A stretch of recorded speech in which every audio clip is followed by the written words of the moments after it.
Hey guys, and thanks for tuning in to Tech Stuff and More. And today I want to talk about which camera I use on my motorcycle if I want to film the road ahead of me, or also various angles on a motorcycle.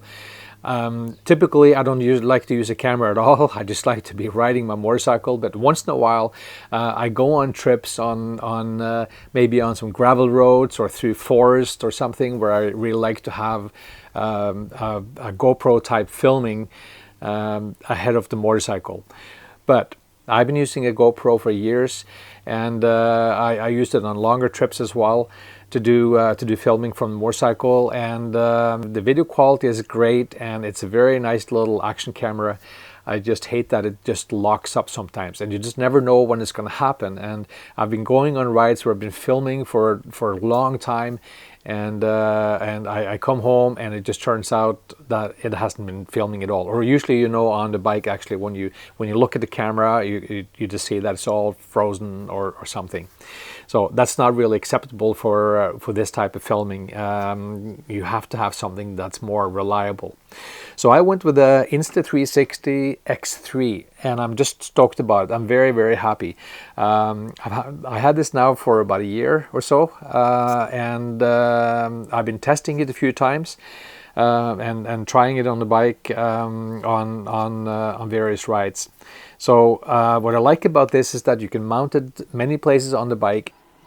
So this is the handlebar mount, and here you can see I have a remote control for the Insta360. And while this is close enough to use right from where it is, this is a much bigger button and is a lot easier to use. And if you have your Insta360 installed on behind the bike or on the crash bars, then of course you need to have this remote control to start and stop the recording. And you don't have to worry about how to aim the lens. You just have to know that you don't aim the camera so you're going to film what's on the side of the camera, because that's where the stitch line is when it's stitching the images together from both of these cameras.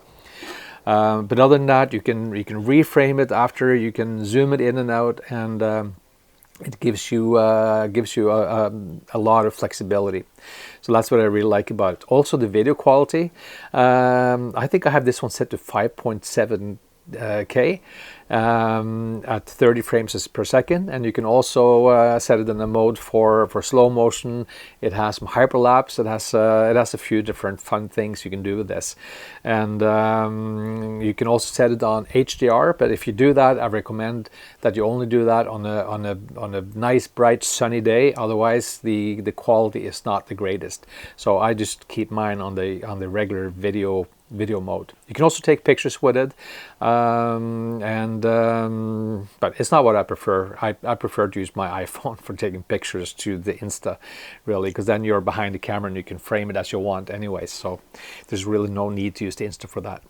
But you can install this on the bike in many places. You can install it on the handlebars, you can install it on the crash bars, you can install it wherever there's a bracket or a tube on the bike, and you can use it with or without the selfie stick, so you can record yourself from the side or from the front or whatever you want, and it's just very cool.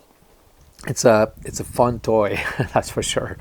So I will show this little video that I recorded just as a test for this little camera, and the beginning of it has been filmed with I filmed that with iPhone 14 Pro, just when I put my boots on and stuff. But as soon as I get on the bike, the rest is filmed with the Insta360 X3.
So I hope you enjoy it, and I hope you will hit that subscribe button.